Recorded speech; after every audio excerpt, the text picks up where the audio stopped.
Hi students, good morning one and all. ఈరోజు first year economics కొత్త unit start చేద్దాం. National income analysis, జాతీయ ఆదాయ విశ్లేషణ, 7th యూనిట్. ఈ యూనిట్లో జాతీయ ఆదాయ నిర్వచనాలు,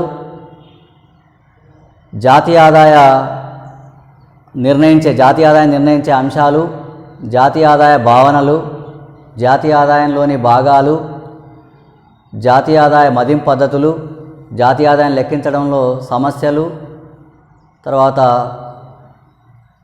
ప్రయోజనాలు, భారతదేశంలో జాతీయ ఆదాయాన్ని ఎలా లెక్కిస్తాం, ఇవన్నీ కూడా ప్రధాన అంశాలుగా ఉంటాయి. ఫస్ట్ ఆఫ్ ఆల్, జాతీయ ఆదాయం అంటే ఏంటి అన్నప్పుడు సాధారణ నిర్వచనం ఏంటంటే, ఒక దేశంలో ఒక సంవత్సర కాలంలో ఉత్పత్తి అయిన అంతిమ వస్తు సేవల ద్రవ్య విలువల మొత్తాన్ని జాతీయ ఆదాయంగా చెప్పడం జరుగుతుంది. ఒక దేశంలో ఒక సంవత్సర కాలంలో ఉత్పత్తి అయిన అంతిమ వస్తు సేవల ద్రవ్య విలువల మొత్తాన్ని జాతీయ ఆదాయం అంటాం. మరి భారతదేశంలో జాతీయ ఆదాయాన్ని లెక్కించడం అనేది స్వాతంత్రం పూర్వం నుంచే లెక్కించడం జరిగింది.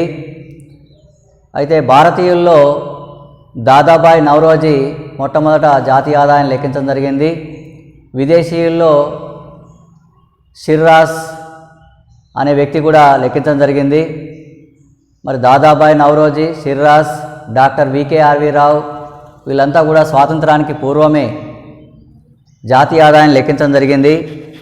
అయితే వీరంతా కూడా వాళ్ళ వ్యక్తిగత ప్రమేయాలపై ఆధారపడి వ్యక్తిగతంగా లభించిన సమాచారం ఆధారంగా జాతీయ ఆదాయాలు లెక్కించడం వలన వీరంతా లెక్కించిన జాతీయ ఆదాయం దాదాపు ఒకే కాలానికి సంబంధించినదైనప్పటికీ జాతీయ ఆదాయ విలువలో మాత్రం చాలా వ్యత్యాసం కనపడడం జరిగింది.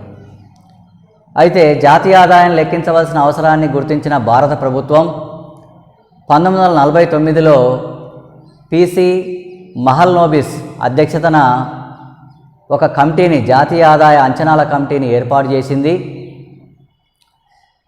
ఈ కమిటీకి అధ్యక్షత పిసి మహల్నోబిస్ వహించగా డాక్టర్ వికేఆర్వి రావ్ మరియు ఆర్సి దేశాయ్ వీళ్ళిద్దరూ సభ్యులుగా ఉన్నారు.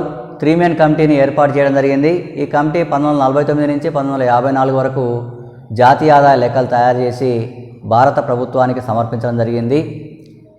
1954 నుంచి భారతదేశంలో జాతీయ ఆదాయాన్ని ప్రతి సంవత్సరం లెక్కించే బాధ్యతను సెంట్రల్ స్టాటిస్టికల్ ఆర్గనైజేషన్ సిఎస్ఓ, కేంద్ర గణాంక సంస్థ లేదా వ్యవస్థ అని పిలవడం జరుగుతుంది.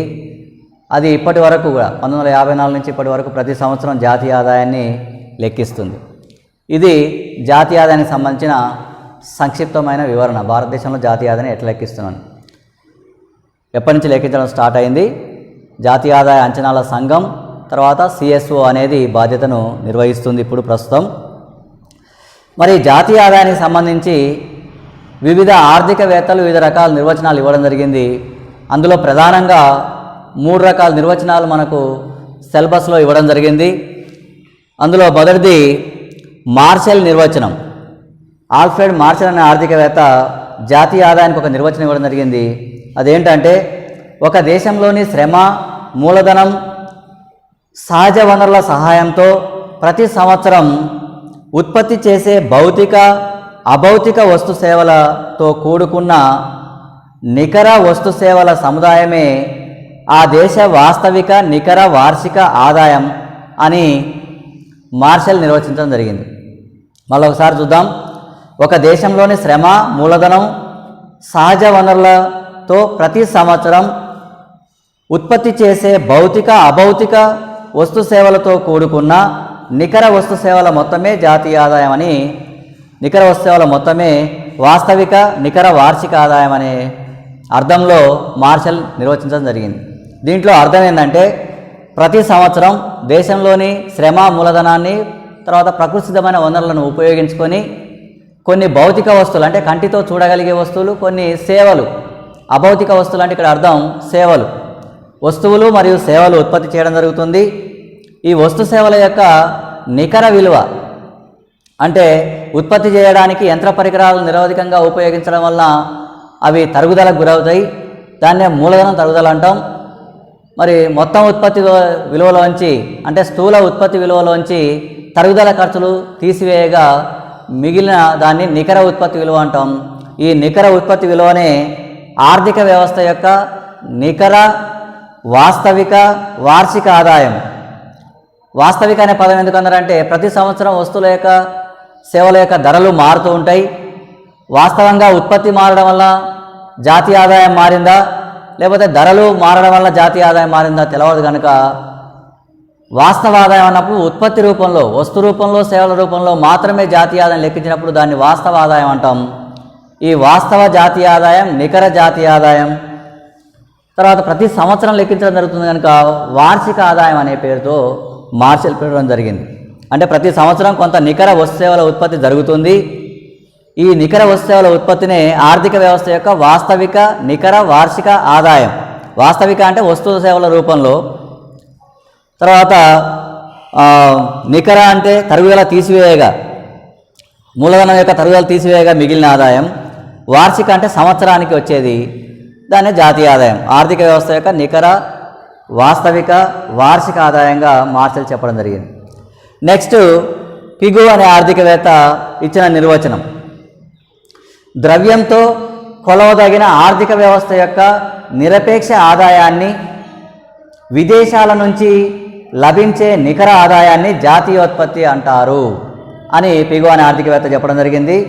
ద్రవ్యంతో కొలవదగిన ఆర్థిక వ్యవస్థ యొక్క నిరపేక్ష ఆదాయం అంటే ద్రవ్య రూపంలో లెక్కించడానికి వీలున్న దేశంలోని ఆదాయాలతో సహా విదేశాల నుంచి వచ్చే ఆదాయాన్ని కూడా కలుపుకొని ఆర్థిక వ్యవస్థ యొక్క సాంవత్సరిక ఆదాయాన్ని లెక్కించడం జరుగుతుందనేది పిగు యొక్క అభిప్రాయం. ద్రవ్య రూపంలో లెక్కించడానికి వీలున్న దేశంలోని ఆదాయాలతో సహా విదేశాల నుంచి వచ్చే ఆదాయాన్ని కూడా కలుపుకొని జాతీయ ఉత్పత్తి లేదా జాతీయ ఆదాయం అనవచ్చు అనేది పిగు యొక్క అభిప్రాయం. నెక్స్ట్ ఫిషర్ అనే ఆర్థికవేత్త యొక్క నిర్వచనం తీసుకుంటే తుది వినియోగదారులు అంటే అంతిమ వినియోగదారులు భౌతిక లేదా మానవ పరిసరాల నుండి పొందే వస్తు సేవల సముదాయమే జాతీయ ఆదాయం. తుది వినియోగదారులు భౌతిక లేదా మానవ పరిసరాల నుండి పొందే వస్తు సేవల సముదాయమే జాతీయ ఆదాయం అనడం జరిగింది.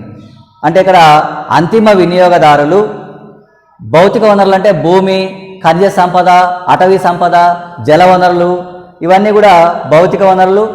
అదేవిధంగా మానవ వనరులు, భౌతిక వనరులు లేదా మానవ వనరులు అంటే మానవులు కృషి చేయనిదే భౌతిక వనరుల నుంచి ఉత్పత్తి రాదు. భూమిని, తర్వాత మూలధనాన్ని, ముడి పదార్థాలను, ఇంధన వనరులను, అటవీ సంపదను, జల వనరులు ఇవన్నిటిని వినియోగించాలంటే అవి మానవ కృషి వల్లనే సాధ్యమవుతుంది.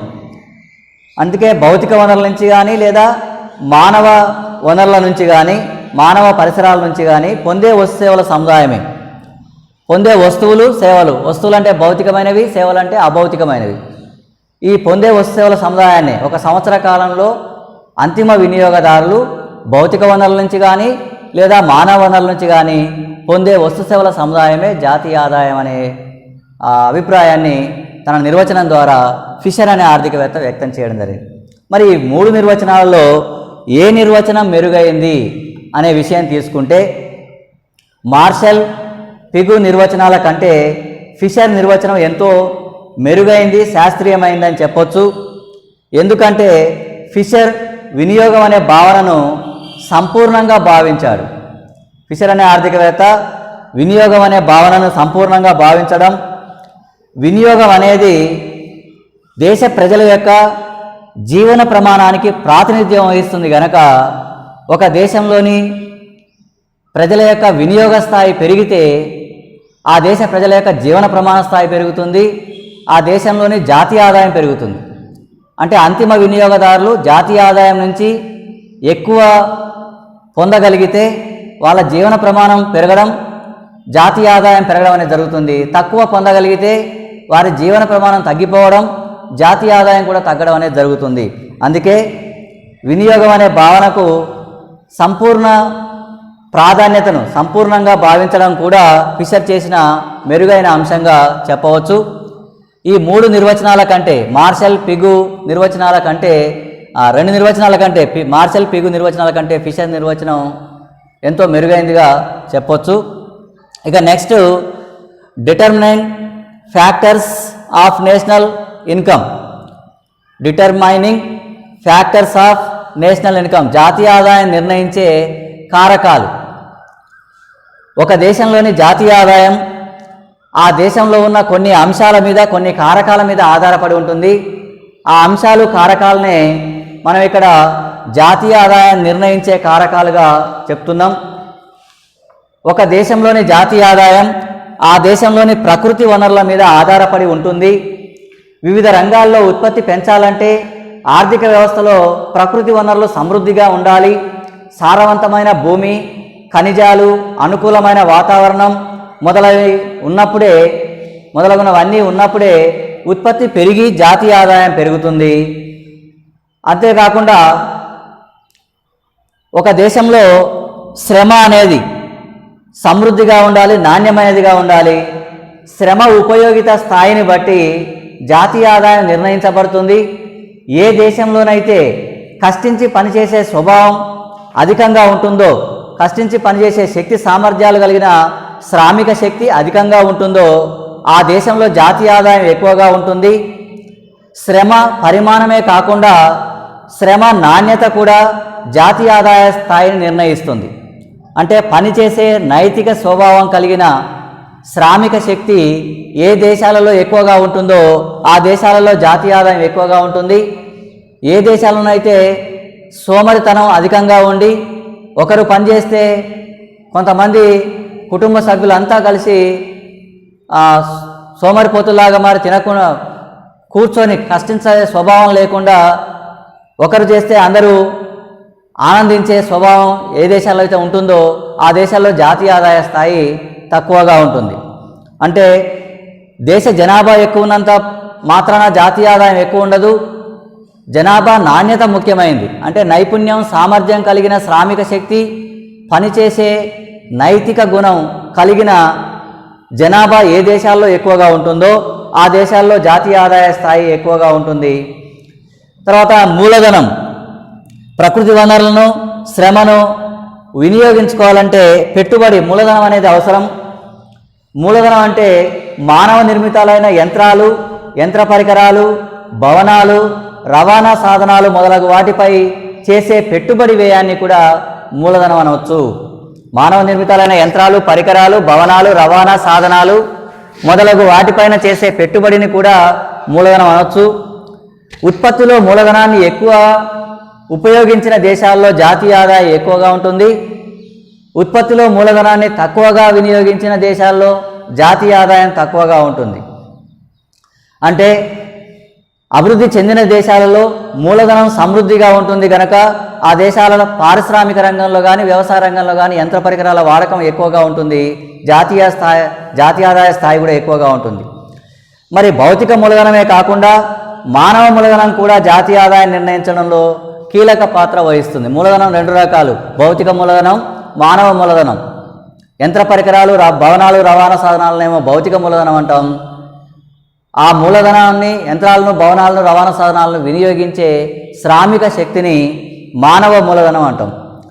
భౌతిక మూలధనమే కాకుండా మానవ మూలధనం అంటే జనాభా కూడా జాతీయ ఆదాయాన్ని నిర్ణయించడంలో కీలక పాత్ర వహిస్తుంది. Next వ్యవస్థాపన, organisation. వ్యవస్థాపన నైపుణ్యాలు కలిగిన వ్యక్తులు ఏ దేశాల్లో ఎక్కువగా ఉంటారో ఆ దేశాల్లో జాతీయ ఆదాయ స్థాయి ఎక్కువగా ఉంటుంది. మరి జాతీయ ఆదాయం పెరగాలంటే పై మూడు ఉత్పత్తి కారకాలను అంటే ప్రకృతి వనరులను కానీ, శ్రమను కానీ, మూలధనాన్ని కానీ సమర్థవంతంగా సమన్వయపరిచి ఉత్పత్తి కొనసాగించే వ్యవస్థాపన అవసరం. ఈ మూడు ఉత్పత్తి కారకాలను ఒక దగ్గరకు చేర్చే సాధనమే వ్యవస్థాపన. వ్యవస్థాపకుడు అనేవాడు ఉత్పత్తికి మూల పురుషుడిగా పేర్కొనబడతాడు. ఎందుకంటే వ్యవస్థాపకుడు అనేవాడే లేకుంటే భూమి భూస్వామి చేతుల్లో ఉంటుంది, శ్రమ శ్రామికుని ఆధీనంలో ఉంటుంది, మూలధనం పెట్టుబడిదారుని ఆధీనంలో ఉంటుంది. భూస్వామి నుండి భూమిని, శ్రామికుని నుండి శ్రమను, పెట్టుబడిదారుల నుంచి మూలధనాన్ని తీసుకొని వాటికి ప్రతిఫలాలు చెల్లిస్తూ ఉత్పత్తిని సమర్థవంతంగా నిర్వహించేవాడే వ్యవస్థాపకుడు.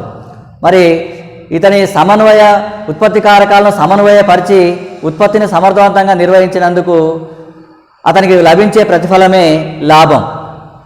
మరి నవకల్పనలు ప్రవేశపెట్టగలిగే సామర్థ్యం గల వ్యవస్థాపకులు జాతీయ ఆదాయం నిర్ణయించడంలో కీలక పాత్ర పోషించడం జరుగుతుంది.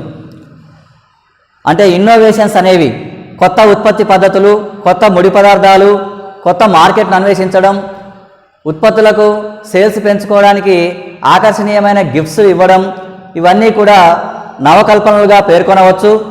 నవకల్పనలు ప్రవేశపెట్టగల వ్యవస్థాపకుల సంఖ్య ఏ దేశాల్లో ఎక్కువగా ఉంటే ఆ దేశాల్లో జాతీయ ఆదాయ స్థాయి ఎక్కువగా ఉంటుంది. నవకల్పన సామర్థ్యం గల వ్యవస్థాపకులు జాతీయ ఆదాయ స్థాయిని నిర్ణయించడంలో కీలక పాత్ర పోషించడం కూడా జరుగుతుంది. ఇక ఇతర కారకాలు, ఇక్కడ మనకు ఉత్పత్తి కారకాలే 4 చేసుకున్నాం. ప్రకృతి వనరులనే భూమి అనొచ్చు, శ్రమ, మూలధనం, వ్యవస్థాపన. ఈ 4 ఉత్పత్తి కారకాలతో పాటు ఇతర కారకాలు కూడా జాతీయ ఆదాయ స్థాయిని నిర్ణయించడంలో ప్రధాన పాత్ర పోషిస్తాయి. ఉత్పత్తి పెంచడానికి అవసరమైన పరపతి సౌకర్యాలను సమకూర్చడం, దానికి అన్ని ప్రదేశాలలో బ్యాంకింగ్ సదుపాయాలు, తర్వాత ప్రభుత్వం ఉత్పత్తి కార్యకలాపాలను ప్రోత్సహించే విధానాలు, తర్వాత ప్రజల యొక్క విద్యా ప్రమాణాలు, శిక్షణ సదుపాయాలు, అంతేకాకుండా రవాణా సదుపాయం, వార్తా సౌకర్యం మొదలైనవి అనుకూలంగా ఉన్నప్పుడు జాతీయ ఆదాయ స్థాయి పెరుగుతుంది. ఒకవేళ ఇవన్నిటికీ ప్రతికూలంగా ఉంటే జాతీయ ఆదాయ స్థాయి తక్కువ ఉంటుంది. అంటే ఉత్పత్తికి అవసరమైన బ్యాంకింగ్ సదుపాయాలు అన్ని ప్రదేశాల్లో లేకపోయినా, సకాలంలో సరైన పరిమాణంలో పరపతి రుణం అందకపోయినా, రవాణా సదుపాయాలు లేకున్నా, తర్వాత వార్తా సౌకర్యాలు లేకున్నా, ఉత్పత్తికి అనుకూలమైన ప్రభుత్వ విధానాలు లేకున్నా, పన్నుల విధానం అధికంగా ఉన్నా, దేశంలోని ప్రజలు విద్యావంతులు కాకపోయినా, శిక్షణ పొందినవారు కాకున్నా జాతీయ ఆదాయ స్థాయి తక్కువగా ఉంటుంది. ఇవన్నీ ఒక దేశంలోని జాతీయ ఆదాయ స్థాయిని నిర్ణయించడంలో ప్రధాన పాత్రను పోషిస్తాయి. నెక్స్ట్, జాతీయ ఆదాయ వివిధ భావనలు, various concepts of national income. Various concepts of national income. మరి జాతీయ ఆదాయానికి సంబంధించి వివిధ రకాల భావనలు వాడుకలో ఉండడం జరిగింది. వాటిని ఇప్పుడు ఒకసారి చర్చించుకుందాం. జాతీయ ఆదాయాన్ని గురించి తెలుసుకోవాలంటే దానికి సంబంధించిన వివిధ భావనలు తెలుసుకున్నప్పుడే జాతీయ ఆదాయం అనే భావన సమగ్రంగా అర్థం చేసుకోగలుగుతాం. జాతీయ ఆదాయంలో తరచుగా కొన్ని భావనలు మనకు ప్రస్ఫుటం అవుతూ ఉంటాయి, కనిపిస్తూ ఉంటాయి, ఎదురవుతూ ఉంటాయి. అటువంటి భావనల గురించి ఇప్పుడు మనం తెలుసుకుందాం. మొట్టమొదటిది స్థూల జాతీయోత్పత్తి లేదా స్థూల జాతీయ ఆదాయం. దాన్నే గ్రాస్ నేషనల్ ప్రొడక్ట్ లేదా గ్రాస్ నేషనల్ ఇన్కమ్ అంటాం. మరి ఒక దేశంలో ఒక సంవత్సర కాలంలో ఆ దేశ పౌరుల ద్వారా ఉత్పత్తి అయిన అంతిమ వస్తు సేవల మొత్తాన్ని స్థూల జాతీయోత్పత్తి అంటాం.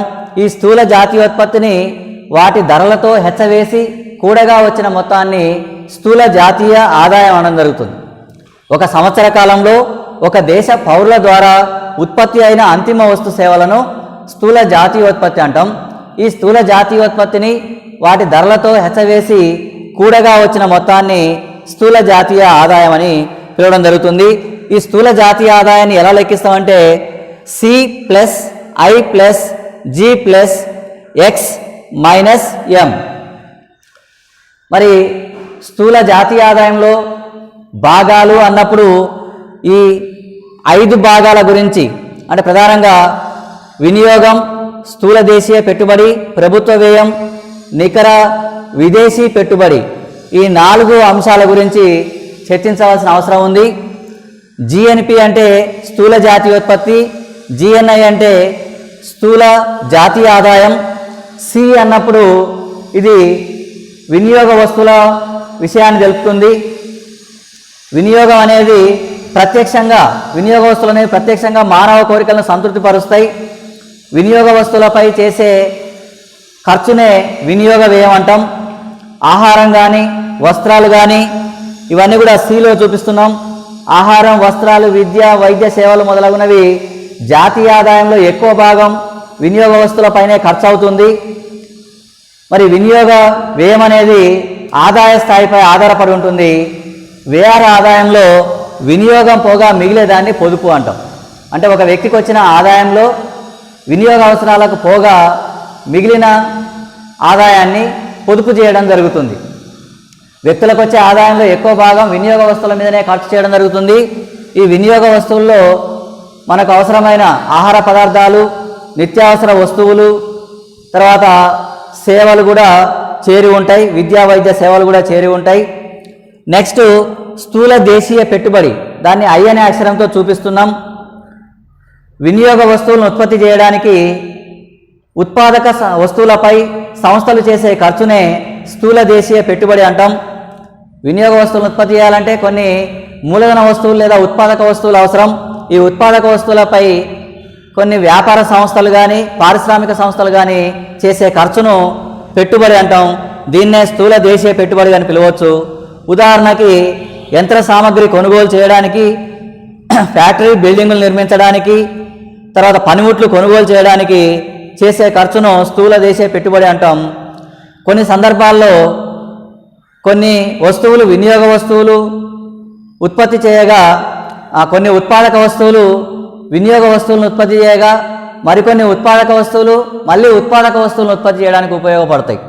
ఉదాహరణకి కొన్ని మిషనరీస్ ద్వారా పెన్నులు, నోట్బుక్లు, తర్వాత వస్త్రం ఇలాంటి వినియోగ వస్తువులు ఉత్పత్తి చేస్తే, కొన్ని మిషనరీస్ ద్వారా, కొన్ని యంత్ర పరికరాల ద్వారా లారీలు, తర్వాత బస్సులు, ఇతర యంత్ర సామాగ్రిని రైల్వే వ్యాగన్స్, లేకపోతే రైల్వే ఇంజన్స్ ఇలాంటివన్నీ కూడా తయారు చేయడానికి ఉపయోగపడతాయి.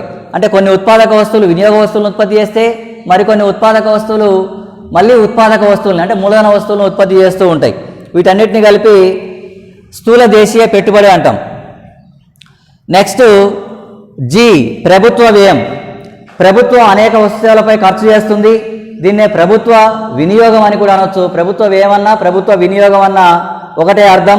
ఉదాహరణకు రోడ్లు వేయడానికి, పాఠశాలలు నిర్మించడానికి, అదేవిధంగా విద్యా వైద్య సౌకర్యాలకు, నీటిపారుదల సౌకర్యాలు పెంపొందించడానికి మొదలగు వాటికి ప్రభుత్వం ఖర్చు చేసి వాటిని సమాజానికి అందిస్తుంది.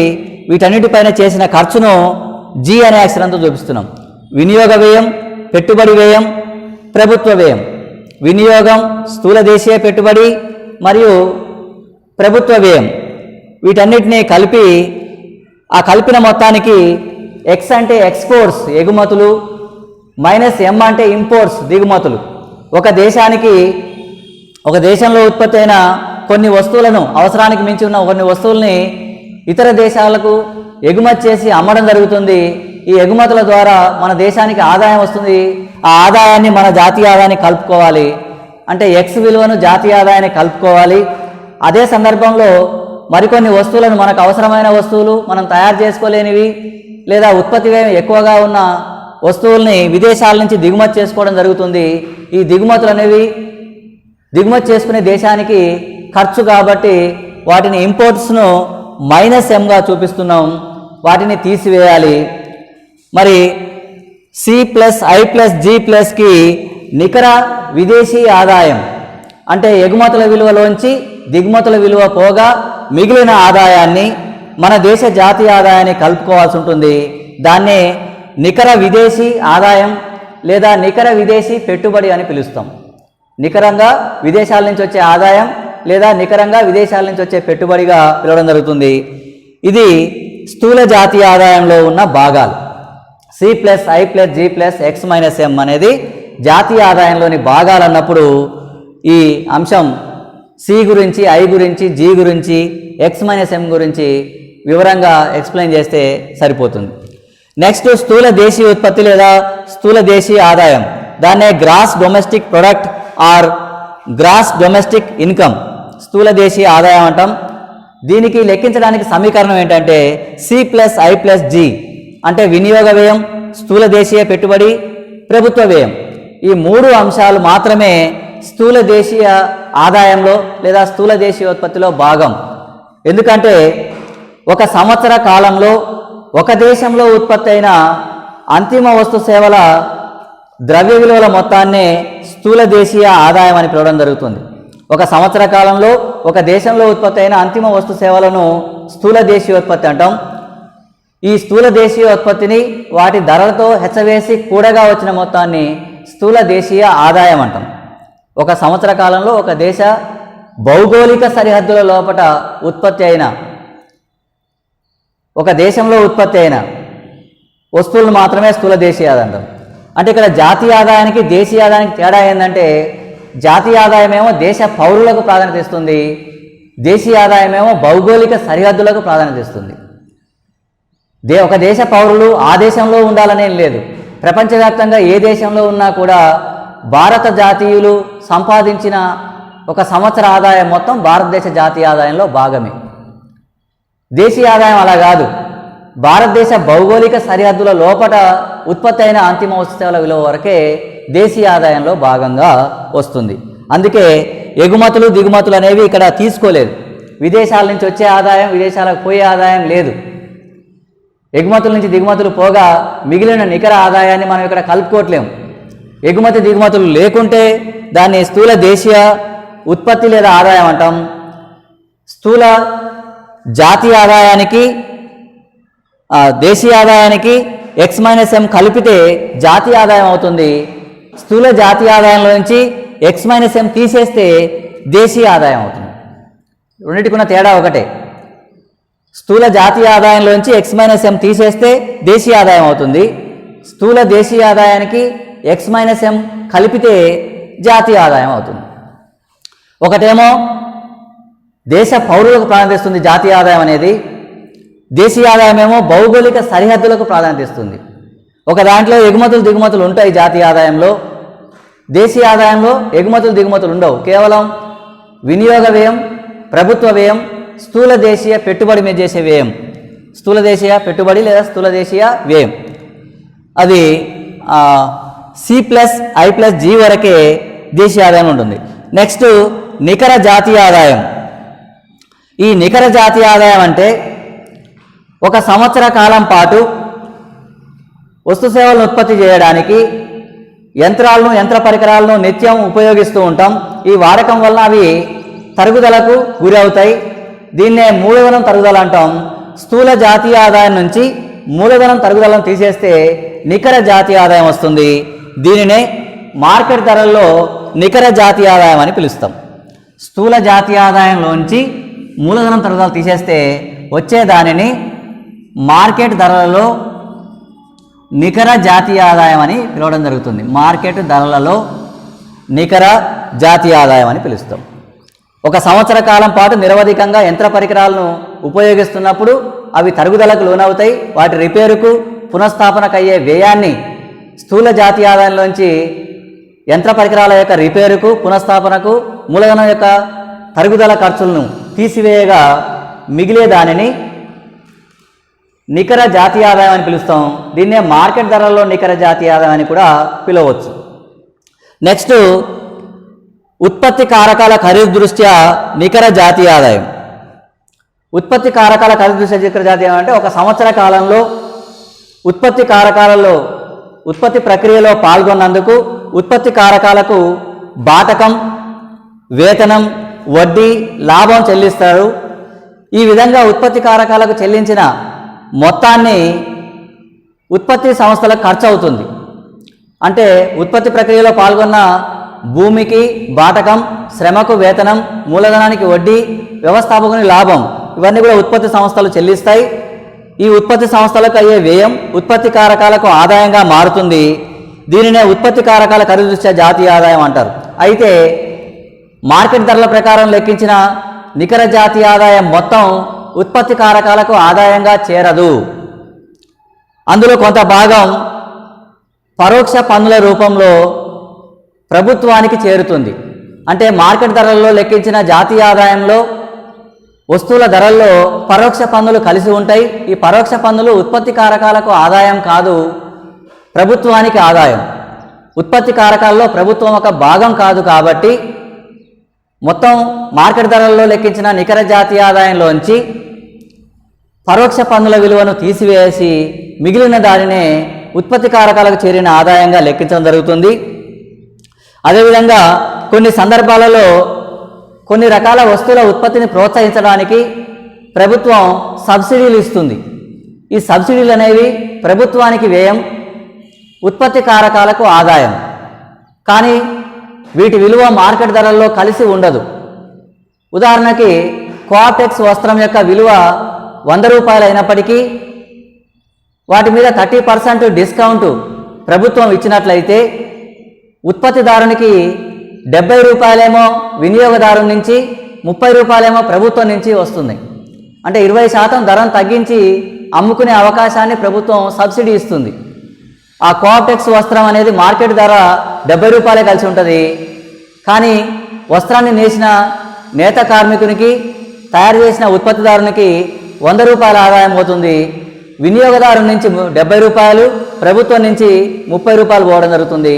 అంటే సబ్సిడీలు అనేవి ప్రభుత్వానికి వ్యయం, ఉత్పత్తి కారకానికి ఆదాయం. అందుకని మార్కెట్ ధరల్లో ఇవి కలిసి లేవు కనుక మార్కెట్ ధరల్లో నికర జాతీయ ఆదాయానికి సబ్సిడీల విలువ కలిపి పరోక్ష పన్నుల విలువ తీసివేస్తే మిగిలిన దాన్నే ఉత్పత్తి కారకాల ఖరీదు దృష్ట్యా నికర జాతీయ ఆదాయంగా చెప్పవచ్చు. ఉత్పత్తి కారకాల ఖరీదు దృష్ట్యా నికర జాతీయ ఆదాయం కనుక్కోవడానికి మార్కెట్ ధరల్లో లెక్కించిన నికర జాతీయ ఆదాయంలోంచి పరోక్ష పన్నులు తీసివేసి సబ్సిడీల విలువను కలపవలసిన అవసరం ఉంది. ఇక నెక్స్ట్ వ్యష్టి ఆదాయం. దీన్నే వ్యక్తి ఆదాయం అని కూడా పిలవచ్చు. వ్యష్టి ఆదాయాన్ని వ్యక్తి ఆదాయం అనొచ్చు. ఒక సంవత్సర కాలంలో ఒక దేశంలోని వ్యక్తులందరికీ వివిధ రూపాలలో లభించే ఆదాయాల మొత్తమే వ్యష్టి ఆదాయం. ఒక దేశంలోని వ్యక్తులందరికీ ఒక సంవత్సర కాలంలో వివిధ రూపాలలో లభించే ఆదాయాల మొత్తమే వ్యష్టి ఆదాయం. ఈ ఆదాయం ఉత్పత్తి కారకాల ఖరీదు దృష్ట్యా నికర జాతీయ ఆదాయానికి సమానం కాదు. ఎందుకంటే వచ్చిన ఆదాయంలో, ఉత్పత్తి కారకాలకు వచ్చిన ఆదాయంలో కొంత భాగాన్ని సాంఘిక భద్రతా విరాళాలు చెల్లించడానికి, కార్పొరేట్ పన్నులు చెల్లించడానికి, అదేవిధంగా కంపెనీ అభివృద్ధి కోసం పంచుకోకుండా బ్యాంకు డిపాజిట్లో ఉంచిన డబ్బులు అన్నీ కూడా ఉత్పత్తి కారకాలకు చేరకుండా పోవడం జరుగుతుంది. వాటన్నిటినీ ఉత్పత్తి కారకాల ఆదాయంలోంచి తీసివేస్తే మిగిలేదే వ్యక్తులకు ఆదాయంగా చేరుతుంది. అదేవిధంగా ప్రభుత్వం కొంతమంది ఏ పని చేయకుండా ప్రభుత్వం నుంచి ఆదాయాన్ని పొందడం జరుగుతుంది. నిరుద్యోగ భృతి కానీ, ఉద్యోగ విరమణ తర్వాత పెన్షన్ కానీ, శరణార్థ భృతి కానీ ఇలాంటివి ప్రభుత్వం నుంచి వ్యక్తులకు చేరుతాయి. ఇవి వ్యక్తులకు ఆదాయమే కానీ జాతీయ ఆదాయంలో భాగం కాదు. వ్యక్తులకు బాగా చేరుతాయి కానీ జాతీయ ఆదాయంలో బదిలీ చెల్లింపులు అనేవి భాగం కాదు. అంటే ప్రభుత్వం నుంచి వ్యక్తులకు ఏ పని చేయకుండా వచ్చే ఆదాయాల్ని బదిలీ చెల్లింపులు అని కూడా పిలుస్తాం. ఈ బదిలీ చెల్లింపులు ప్రభుత్వానికి వ్యయం, వ్యక్తులకు ఆదాయంగా ఉంటాయి. కానీ ఇవి జాతీయ ఆదాయంలో భాగంగా ఉండవు. ఉత్పత్తి కారకాల ఖరీదు జాతీయ ఆదాయంలో ఈ బదిలీ చెల్లింపులు అనే భాగం కాదు కనుక ఉత్పత్తి కారకాల ఖరీదు జాతీయ ఆదాయానికి బదిలీ చెల్లింపులు కలిపి పంచిపెట్టని కంపెనీ లాభాలు, కార్పొరేట్ పన్నులు, సాంఘిక భద్రతా విరాళాలు ఉత్పత్తి కారకాల ఖరీదు జాతీయ ఆదాయంలోంచి, నికర జాతీయ ఆదాయంలోంచి పంచిపెట్టని కంపెనీ లాభాలు, కార్పొరేట్ పన్నులు, సాంఘిక భద్రతా విరాళాలు తీసివేసి తర్వాత బదిలీ చెల్లింపులను కలుపుకుంటే మిగిలే దానినే వ్యష్టి ఆదాయం లేదా వ్యక్తి ఆదాయం అని పిలవడం జరుగుతుంది. నెక్స్ట్ వ్యయార్హ ఆదాయం, డిస్పోజబుల్ ఇన్కమ్ అంటాం. అంటే ఖర్చు పెట్టడానికి వీలుండే ఆదాయం. వ్యక్తులకు తమకు వచ్చిన ఆదాయంలో కొంత భాగం ప్రభుత్వానికి పన్నుల రూపంలో చెల్లించడం జరుగుతుంది. ఇలాంటి పన్నుల రూపంలో చెల్లించగా మిగిలిన ఆదాయాన్నే వ్యయార్హ ఆదాయం అంటాం. వ్యక్తులకు వచ్చిన ఆదాయం మొత్తం ఖర్చు చేసుకోవడానికి వీలుండదు. వ్యక్తులకు వచ్చిన ఆదాయంలోంచి వ్యష్టి పన్నులు చెల్లించాలంటే ప్రత్యక్ష పన్నులు చెల్లించాలి. ఆదాయం పన్ను, సంపద పన్ను లాంటి ప్రత్యక్ష పన్నులు చెల్లించగా మిగిలిన ఆదాయమే వ్యయార్హ ఆదాయం. దీన్నే డిస్పోజబుల్ ఇన్కమ్, ఖర్చు చేసుకోవడానికి వీలుండే ఆదాయంగా చెప్పొచ్చు.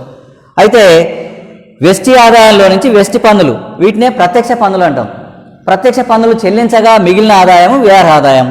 ఈ వ్యయ ఆదాయం రెండు భాగాలుగా విభజించబడుతుంది. ఒకటేమో కన్జంప్షన్ వినియోగం, ఇంకోటేమో సేవింగ్ పొదుపు. వినియోగం మరియు పొదుపుగా వ్యయ ఆదాయం విభజించబడడం జరుగుతుంది. ఒక వ్యక్తికి వచ్చిన ఆదాయంలో కొంత భాగాన్ని వినియోగ అవసరాల కోసం ఖర్చు చేస్తారు, మిగిలిన దాన్ని దాచుకోవడానికి పొదుపుగా ఖర్చు చేయడం జరుగుతుంది. ఇక నెక్స్ట్ తలసరి ఆదాయం, పర్ క్యాపిటల్ ఇన్కమ్. ఒక దేశ జాతీయ ఆదాయాన్ని ఆ దేశ జనాభాతో భాగిస్తే వచ్చేదానినే తలసరి ఆదాయం అంటాం. తలసరి ఆదాయం అనేది దేశ ప్రజల యొక్క సగటు ఆదాయం. అంటే యావరేజ్గా మొత్తం జాతీయ ఆదాయాన్ని దేశ జనాభాతో భాగిస్తే ఒక్కొక్క వ్యక్తికి ఎంత ఆదాయం వస్తుందో తెలుస్తుంది. ఇది దేశ ప్రజల యొక్క సగటు ఆదాయం తెలపడంతో పాటు జీవన ప్రమాణ స్థాయిని సూచిస్తుంది. ఒక దేశ ప్రజల యొక్క జీవన ప్రమాణ స్థాయిని తలసరి ఆదాయం సూచిస్తుంది. తలసరి ఆదాయం ఈజ్ ఈక్వల్ జాతీయ ఆదాయం బై దేశ జనాభా. ఒక దేశ జాతీయ ఆదాయాన్ని ఆ దేశ జనాభాతో భాగిస్తే తలసరి ఆదాయం వస్తుంది. తలసరి ఆదాయాన్ని దేశ ప్రజల యొక్క సగటు ఆదాయం అనవచ్చు. ఇది దేశ ప్రజల యొక్క జీవన ప్రమాణ స్థాయిని సూచిస్తుంది. ఇక నెక్స్ట్ మార్కెట్ ధరల్లో జాతీయ ఆదాయం. మార్కెట్ ధరల్లో జాతీయ ఆదాయం అన్నప్పుడు ఒక సంవత్సర కాలంలో ఉత్పత్తి అయిన వస్తువుల విలువను, ఏ సంవత్సరం ఉత్పత్తి విలువను ఆ సంవత్సరం ధరల ప్రకారమే లెక్కిస్తే, ఉదాహరణకి 2019-20 ఉత్పత్తి విలువను 2019-20 ధరలలో లెక్కిస్తే దాన్ని మార్కెట్ ధరల్లో జాతీయ ఆదాయం అని పిలుస్తాం. ఏ సంవత్సరం ఉత్పత్తి విలువను ఆ సంవత్సరం ధరల ప్రకారం లెక్కిస్తే దాన్ని మార్కెట్ ధరల్లో జాతీయ ఆదాయం అని పిలవడం జరుగుతుంది. ఇక మార్కెట్ ధరలో జాతీయ ఆదాయాన్ని ప్రస్తుత ధరల్లో జాతీయ ఆదాయం కూడా అనడం జరుగుతుంది, లేదా వర్తమాన ధరల్లో జాతీయ ఆదాయం కూడా అంటాం. మార్కెట్ ధరలో జాతీయ ఆదాయం అన్నా, ప్రస్తుత ధరలో జాతీయ ఆదాయం అన్నా, వర్తమాన ధరల్లో జాతీయ ఆదాయం అన్నా ఒకటే. ఏ సంవత్సరం ఉత్పత్తి విలువను ఆ సంవత్సరం ధరల ప్రకారమే లెక్కిస్తే దాన్ని మార్కెట్ ధరలో జాతీయ ఆదాయం అంటాం. అలా కాకుండా 2019-20 ఉత్పత్తి విలువను గతంలో ఎటువంటి ఒడిదుడుకులు లేని 2001 సంవత్సరం ధరల ప్రకారం 2001-2 సంవత్సరం ధరలలో లెక్కిస్తే దాన్ని నిలకడ ధరల్లో జాతీయ ఆదాయం, స్థిరమైన ధరల్లో జాతీయ ఆదాయం అని పిలవడం జరుగుతుంది. అయితే ఎందుకని ఈ రెండు రకాలు లెక్కించాలంటే, ఉత్పత్తి పెరిగినా జాతీయ ఆదాయం పెరగవచ్చు, మార్కెట్లో వస్తువుల ధరలు పెరిగినా జాతీయ ఆదాయం పెరగవచ్చు. ఉత్పత్తి పెరగడం వల్ల ప్రతి సంవత్సరం జాతీయ ఆదాయం ఎంత పెరుగుతుంది, ధరల పెరుగుదల వల్ల జాతీయ ఆదాయం ఎంత పెరుగుతుంది అనే విషయాన్ని విభజించి పరిశీలించాలంటే, విడదీసి పరిశీలించాలంటే ప్రతి సంవత్సరం జాతీయ ఆదాయాన్ని ఈ రెండు పద్ధతుల్లో లెక్కించినప్పుడు మాత్రమే సాధ్యమవుతుంది. భారతదేశంలో సిఎస్ఓ సెంట్రల్ స్టాటిస్టిక్ ఆర్గనైజేషన్ కూడా ప్రతి సంవత్సరం జాతీయ ఆదాయ విలువను వర్తమాన ధరల్లో అంటే మార్కెట్ ధరల ప్రకారం లెక్కిస్తుంది.